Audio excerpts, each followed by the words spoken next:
เปลี่ยนเบื้องเด้อบัดนี้เรียกนี้ไปกีฬาเหรอ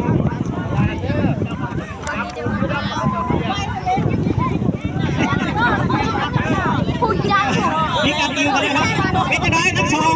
ยิงนักกีฬาพร้อมมาเอาแข่งไปแล้วครั้งหนึ่งยังอีก2 ครั้งเนาะถ้าว่าโมโสนะครับสนะนะครับนี่ถือว่าล้มเนาะถ้าโมโสรักษา15สนะถือว่าเขาจะได้แข่งอีกรอบหนึ่ง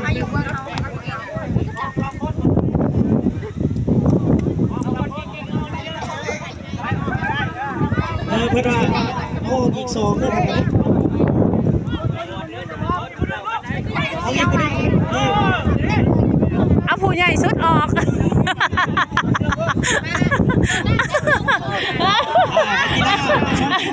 เอาผู้ที่เข่าแทนอย่าบุญ